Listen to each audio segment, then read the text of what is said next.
Hello, my friends, and welcome back. Thank you very much for being with me again today. So, the Ukrainians now are not only running out of troops or maybe people willing to fight for Zelensky and his masters, but also seem to run out of weapons. The funding is going to be coming back. I suspect the American Congress will vote to provide Ukraine, the guys in charge of Ukraine, which, there are three interests, with more weapons. It seems like they will run out at this moment, but I expect next year, 2024, to come back and make a deal. The US government will give if it can, and probably will, by saying, hey, that's an emergency situation in Ukraine, we're gonna give them some money like they give Israel the same way. Emergency dictates Secretary of State Blinken, then emergency will be. So the Russians here report that a Russian diplomat claims that Ukraine's weapon stocks are empty. That's okay, they will fill them back pretty soon. So let's look at this little article here coming from Russia Today. And it is from today, the 30th of December 2023. Ukraine's weapon stocks, quote unquote, empty, Moscow. A high-ranking Russian diplomat says he does not expect any spikes in deliveries of Western arms to Kiev. I suspect in January 2024 the US Congress to vote a big package. All package, maybe not all, let's say instead of giving them 62 billion or something like that, to give them 40 in a few tranches. After all, who's in charge of whom? The military-industrial complex is in charge of the US government, and the Congress has any oversight over whom, or who has oversight over whom. They will give them the money. That's my suspicion. I'm almost certain they will get money. I'm talking about the Ukrainians. And we start over. Ukraine's stocks of weapons are exhausted, and it shows on the battlefield. Konstantin Gavrilov, the head of Russia's delegation at the Vienna talks on military security and arms control, has said the West continues to supply missiles and air defense systems to Kiev, but not on the scale that it once did, Gavrilov told Rossiya 24 TV on Friday. The diplomat said he does not expect any, quote-unquote, spikes in deliveries of weapons by the US and its allies. Well, the allies, supposedly, they are filling the void for now. And once the US weasels in Washington, Congress will play their game, then again the Europeans will drop their aid and the Americans will again pick up.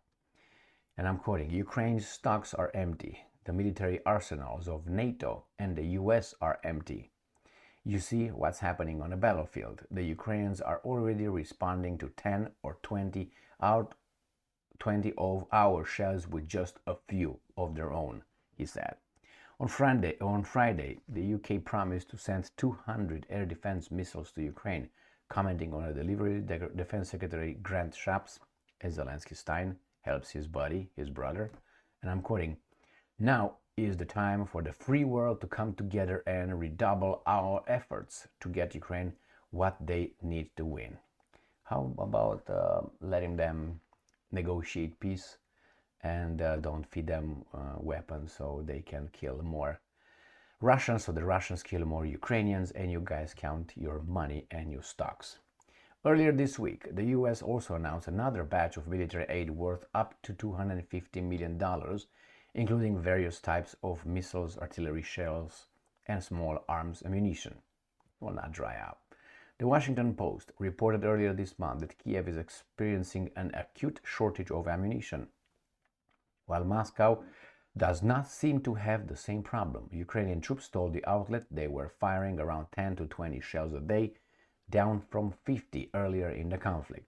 The amount of Western military aid to Kiev has decreased in recent months. In the US, Republican lawmakers are resisting attempts by the administration of President Joe Biden to push through another $60 billion in assistance for Kiev, while Hungary has vetoed the EU's planned 4-year 50 billion euros, which is $55 billion aid package for Ukraine. It's a game. It's a game. It's a show. It's staged. You'll see. You'll see. Ukraine will get US's money. Ukraine will get European money. Maybe not 60 billion from the United States of America. As I said, maybe about 50. So the other guy is going to say, see, we didn't give them the whole amount. Okay? And the Europeans will find ways to circumvent their little policies. How? They're going to drop all this not on the European Union, but on the individual states, which means they will provide, each state will receive the order from Brussels. Romania, you get 1 billion over there. France, 2 billion or 3 billion, and so on. And they will do it. Why? Because they're vassal states. And Hungary will not give anything. And on the same time, these states that will provide Ukraine individually, directly, with weapons, will receive loans and money from Brussels that they don't have. Therefore, they will attach the loan on the countries. The country will give them based on the loan. So they will basically take loans in the name of the citizens of each country for the interest of whomever is in charge of all this garbage. And who's going to be paying? The citizens. And they will say, well, who's going to build this? Not Rheinmetall. Rheinmetall.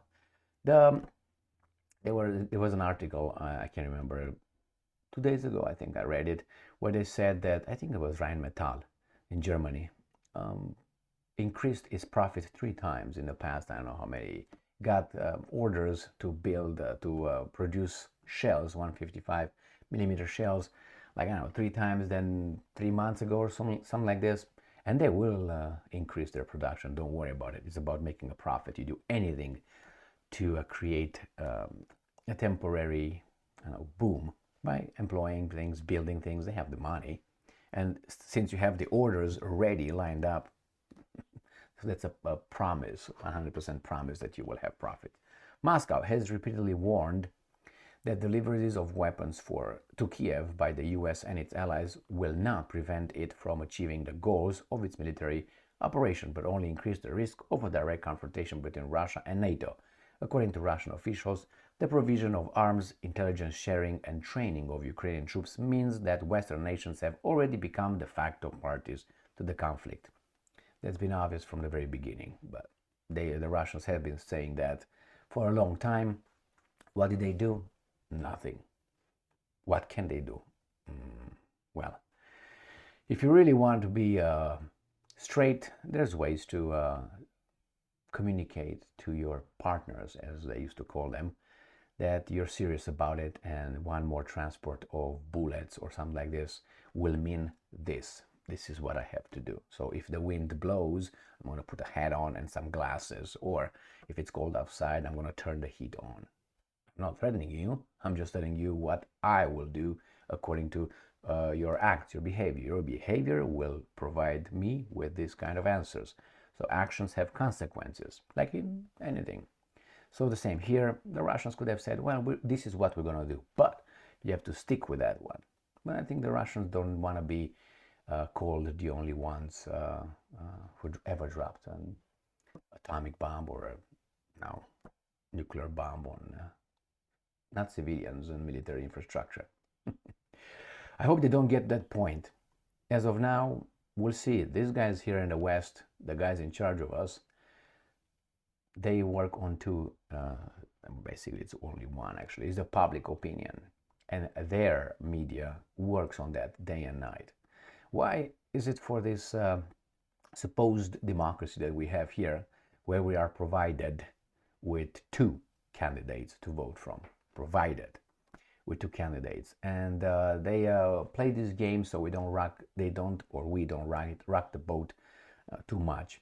That's the only reason. Once these elections are gone, which they pay a little bit of attention on that, the elections are gone and the public has the beer, TV programs and garbage, then they will move they will continue doing what they do. I mean, for 2 years they've been doing this. Do you think they will not do it for 10 years?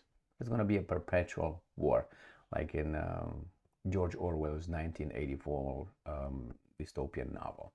Perpetual war. You're going to have some profiteers, and you're going to have us, the paupers, the guys actually who produce all that for them to do what they do best, which is live a good life. Thank you very much for being with me again today. Stay strong, stay smart, look for the truth, and be just.